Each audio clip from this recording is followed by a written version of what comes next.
Family reunions were always held at Aunt Cheryl's house, big, white-columned, perfect lawn, and strictly no pets because of the antique rugs.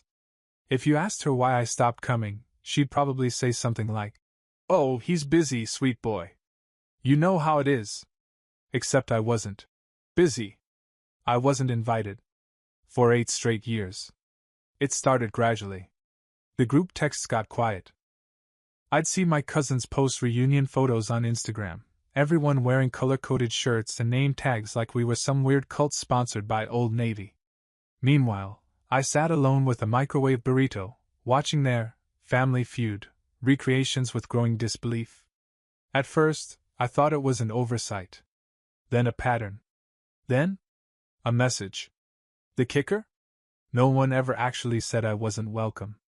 That's how my family operated. They just forgot you existed out loud until you got the hint. I was the complicated one. Didn't go to college. Worked a string of odd jobs. Fixed things with my hands instead of joining the family firm.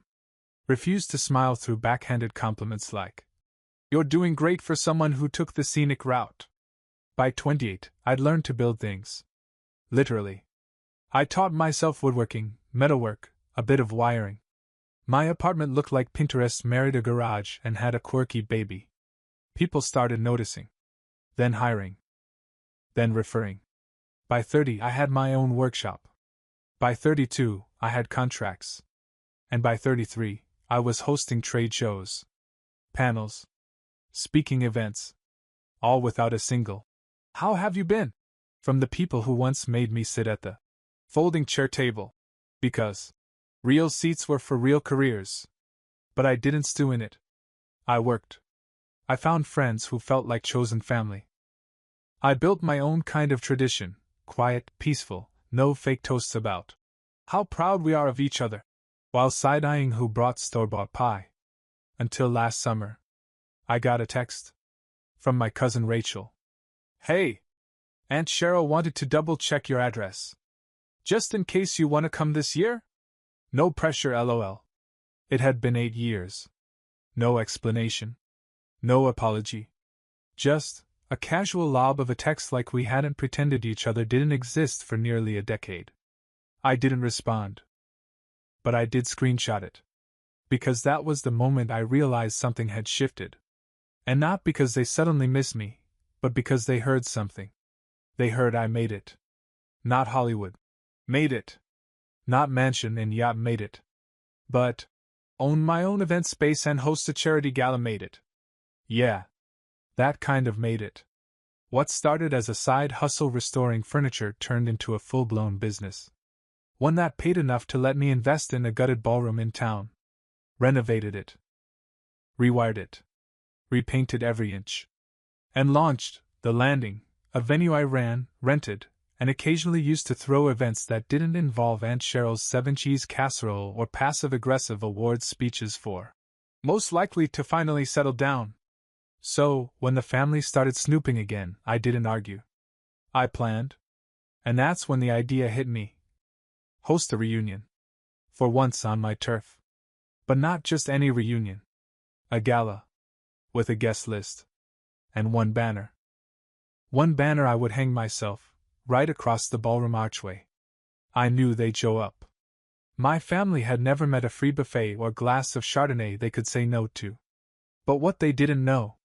This time, they weren't walking into someone else's house. They were walking into mine. I didn't rush the planning. This wasn't about revenge.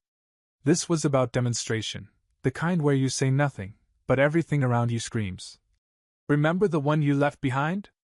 He owns the place now." I booked the date 6 months out, Memorial Day weekend. The same weekend they'd always hosted the reunion at Aunt Cheryl's. A little risky? Sure. But poetic? Absolutely. I worked with my coordinator, Jasmine, who I trusted like a sister. She knew the plan, right down to the seating chart, the color scheme, and the moment the banner would drop. Her only comment? "You want a literal banner saying hosted by me?" Yeah. "You want it subtle or blow their fake lashes off?" Blow them off. We had champagne chillers, custom tablecloths, name tags printed with calligraphy, real cutlery, crystal glasses that didn't come from bulk rental bins. The whole place smelled like vanilla, sage, and success. There was a string quartet for the entrance, and a jazz band for the evening.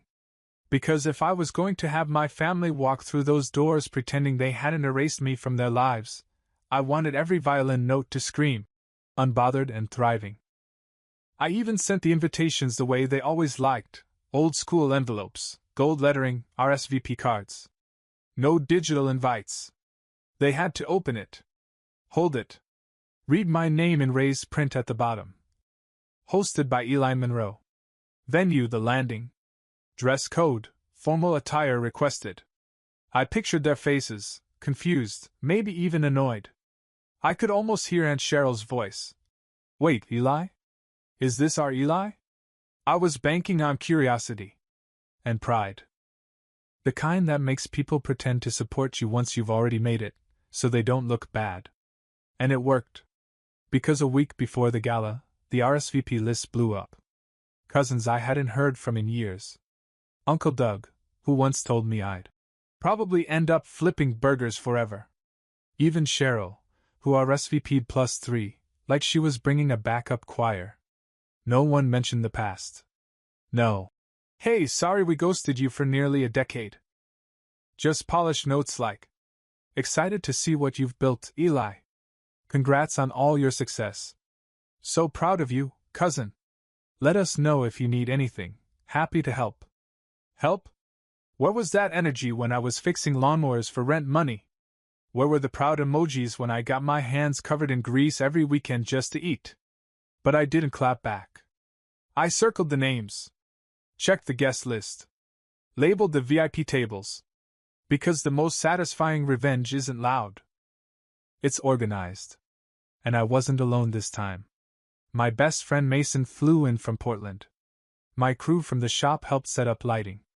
Even the bartender I'd met at a charity event last year showed up early to polish glassware and throw shade at the name tags. You seriously printed Dr. and Mrs. Harris's for your aunt and uncle? They like titles. Let them read mine too. Which is? Owner. Host. Silent grudge holder. The day before the gala, I walked into the finished hall and just stood there. Everything gleamed. The oak floor I refinished by hand. The chandelier I fought to restore. The marble bar I sanded until it looked brand new. It didn't look like revenge. It looked like an arrival.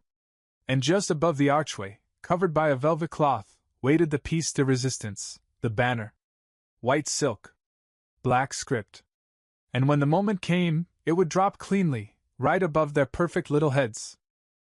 Welcome to the annual gala hosted by me.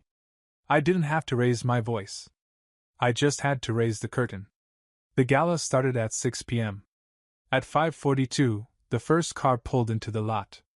It was a shiny black SUV, spotless, expensive, and absolutely reeking of, we can't afford this, but we're trying to look like we can.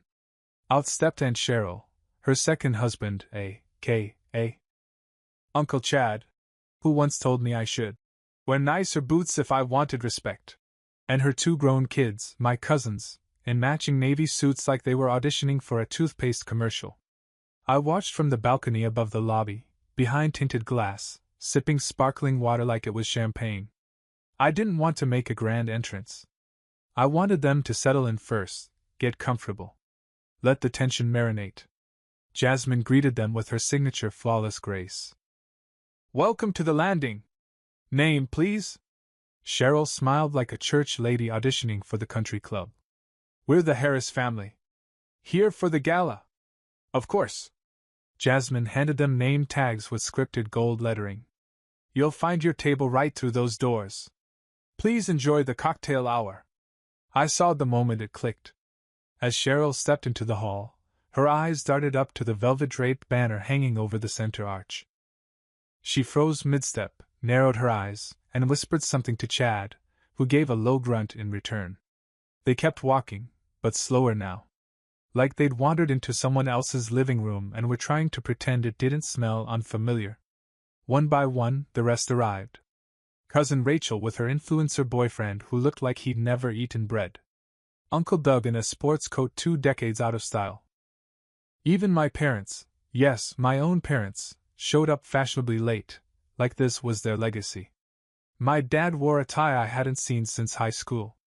My mom wore pearls she used to lock in a safe and claimed were only for real family occasions. She had that tight-lipped smile she used when she didn't want to admit she was confused.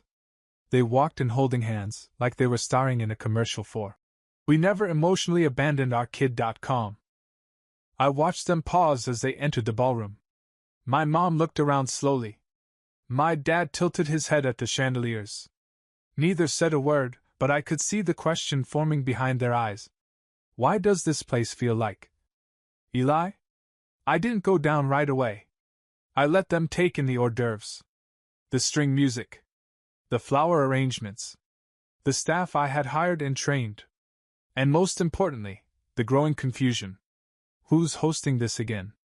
Is this a wedding? Didn't Eli work here or something? At 6:33, I watched Uncle Doug sneak 2 cheese puffs into his coat pocket and mutter, "These are real plates? Not plastic?" At 6:36, my mother asked Jasmine, "Is the host arriving soon? We'd love to say hello." "Oh, I think you'll know when he arrives," Jasmine replied sweetly. By 6:45, I walked to the back hallway and gave Jasmine the signal. Now. She walked onto the stage near the DJ booth, tapped the mic, and smiled like she was announcing prom king and queen. "Ladies and gentlemen, we'd like to thank you for joining us tonight. You're in for a wonderful evening of food, music, and connection. But before we continue, it's time for a very special moment." Everyone turned. Every face, smug, curious, indifferent, aimed at the stage. "Please direct your eyes to the archway," she said smoothly, "and allow us to formally introduce your host."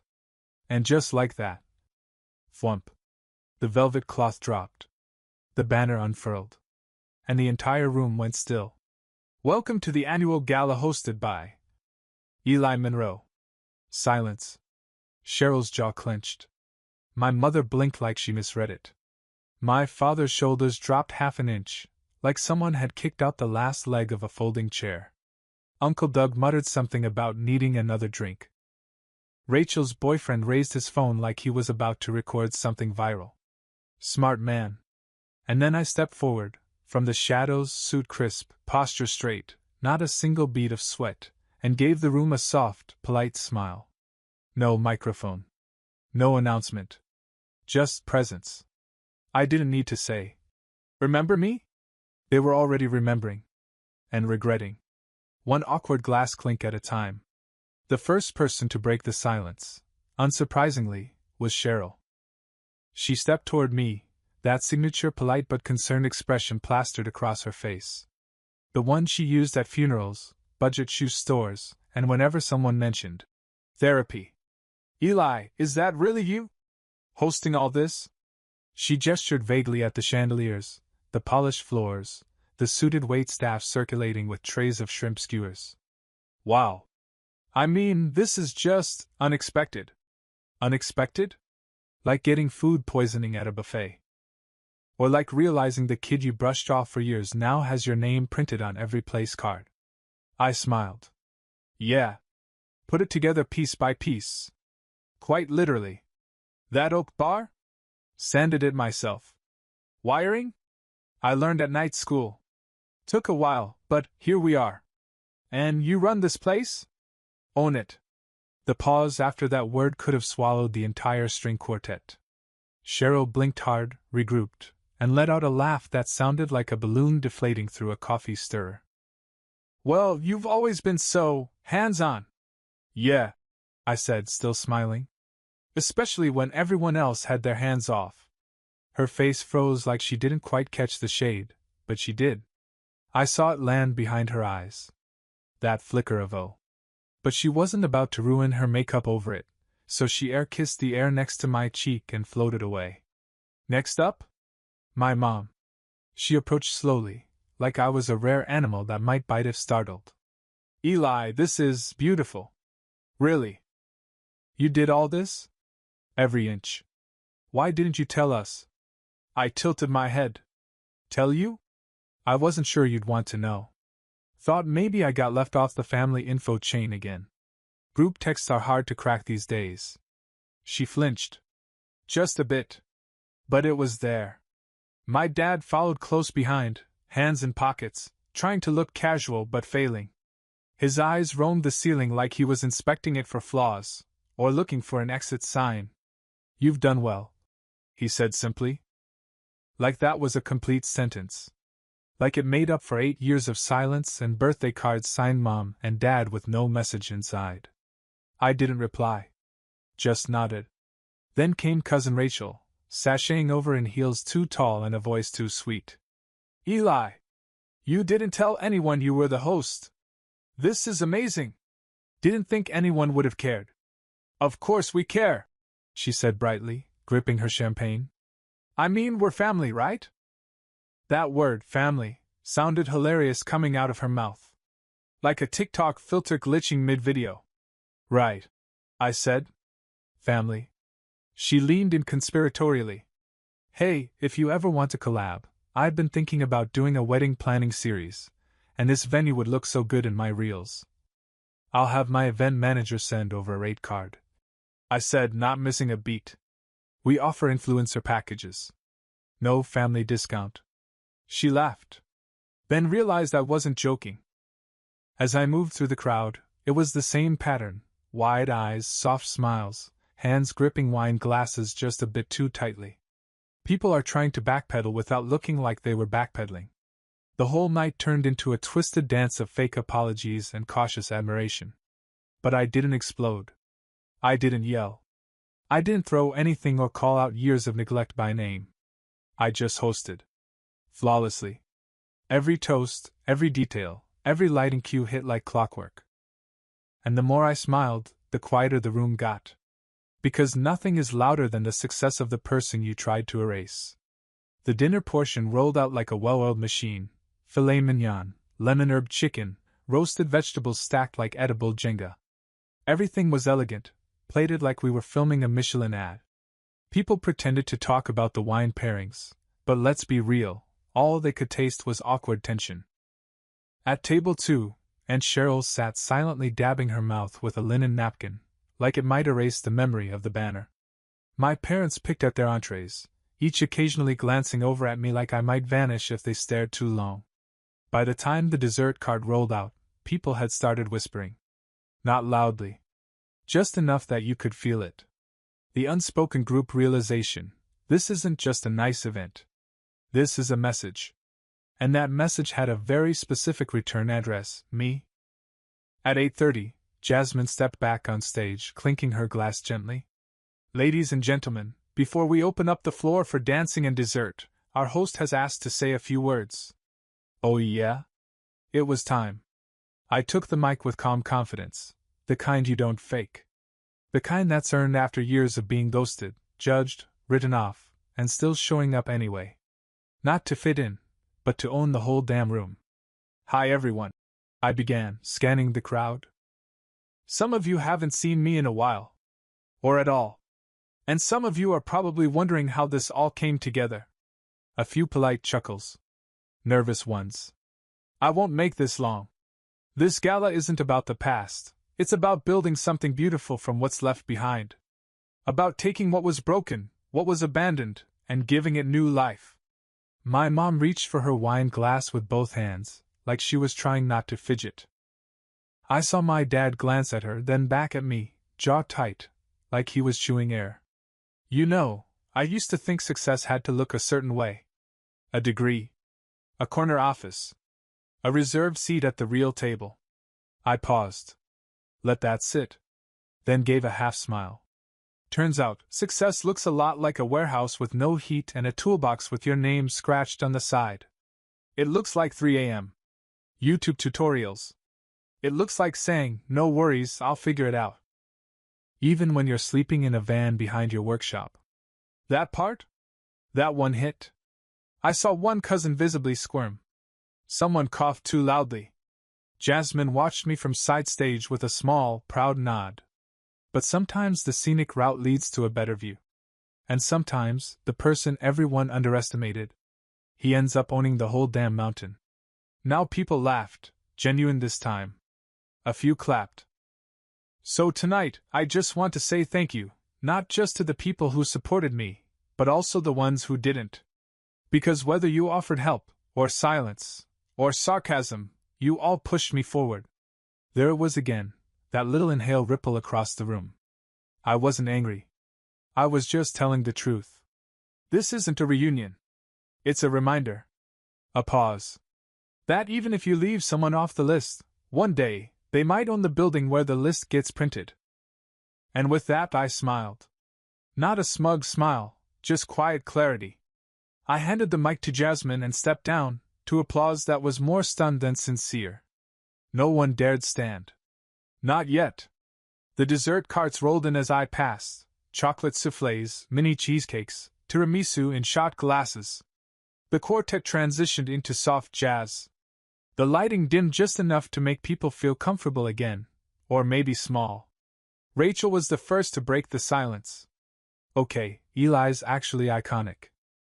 One of my uncles nodded like he just realized I wasn't still 17.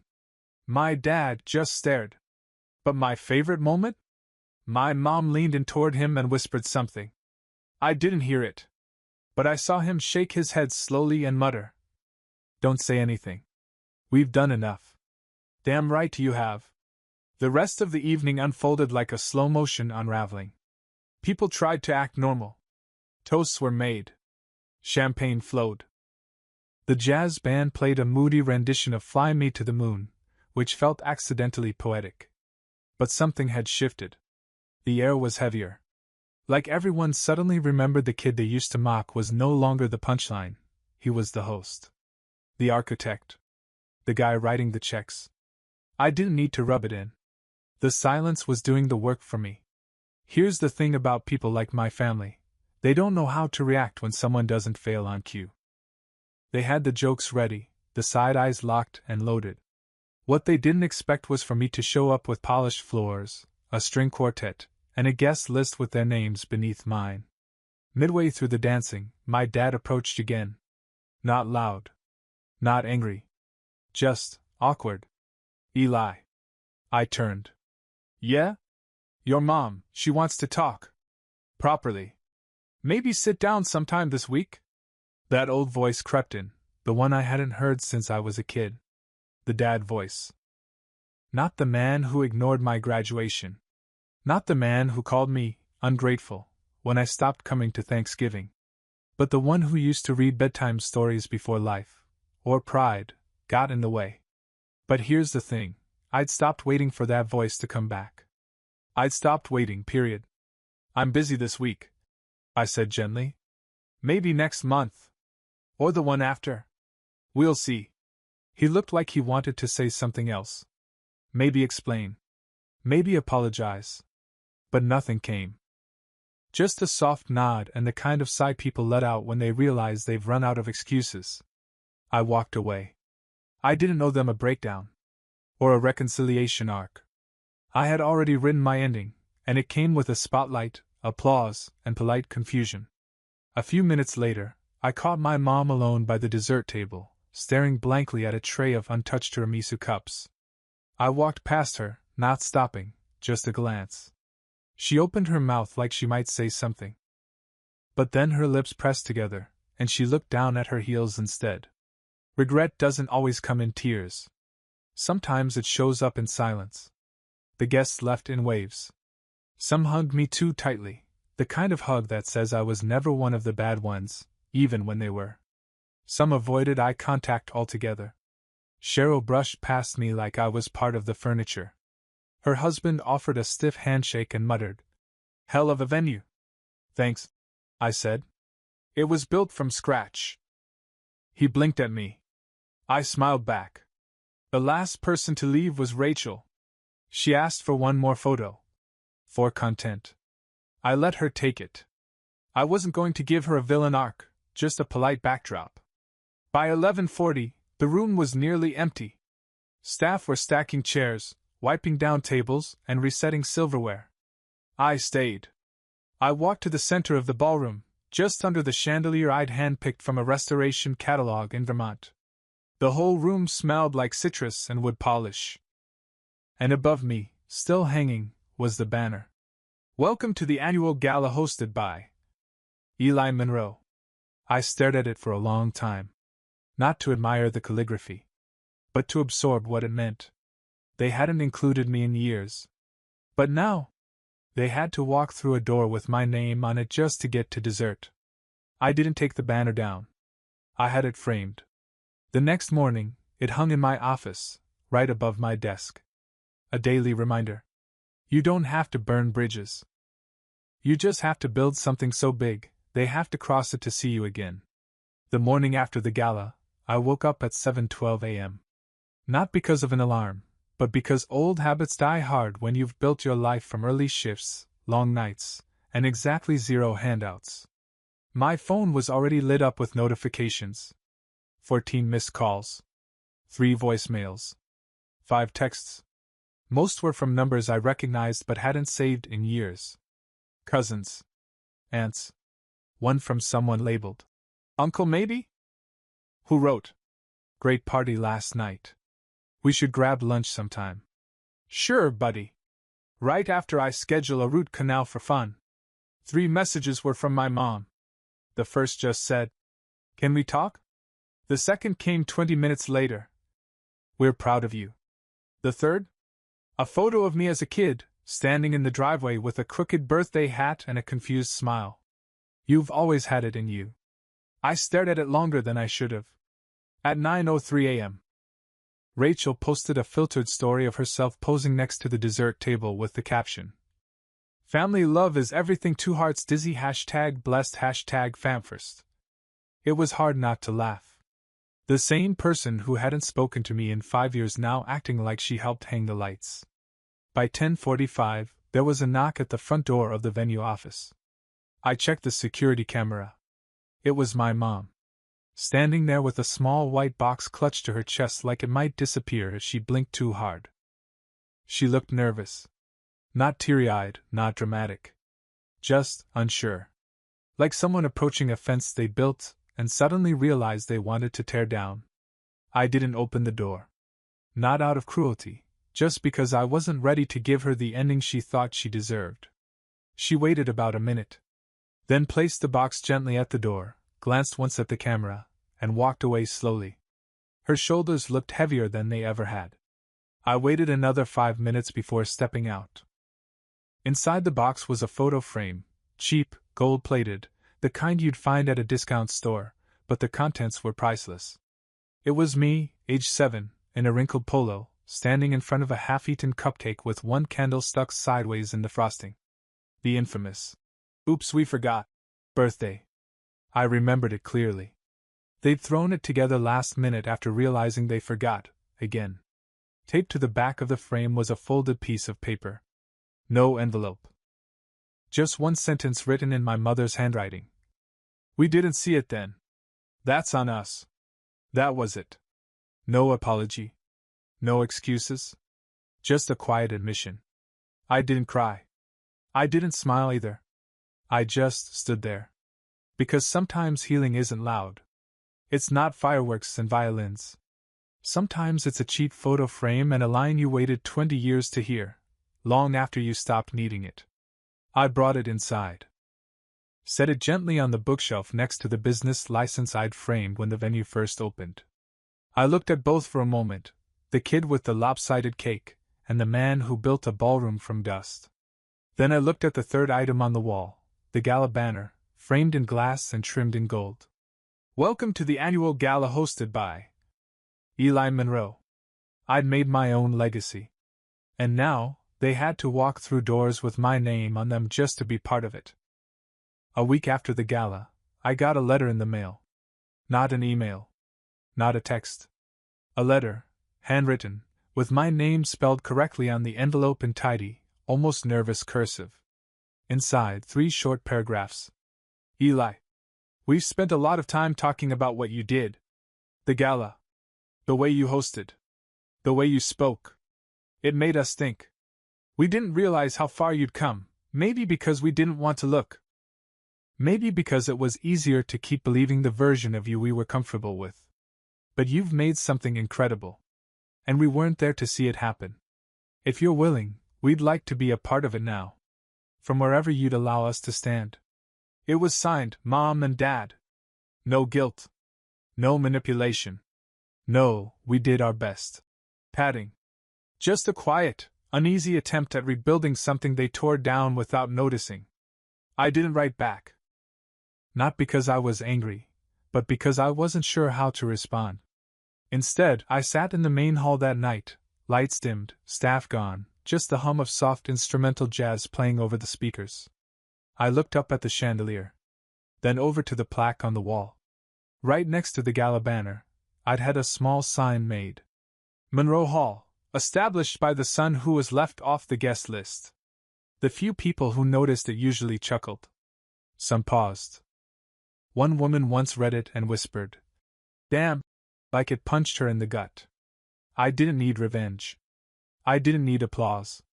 I just needed them to see what happened when I stopped waiting for a seat at their table, and built my own. And now, if they ever wanted to be part of my story again, they'd have to walk past that sign, every single time. That was my answer. No screaming. No door slamming. No dramatic goodbye. Just legacy. Quiet. Unshakable. Framed in wood and truth. Because sometimes the best response is letting them sit in the very room they never saved a chair for you in, and making them realize whose name is on the building.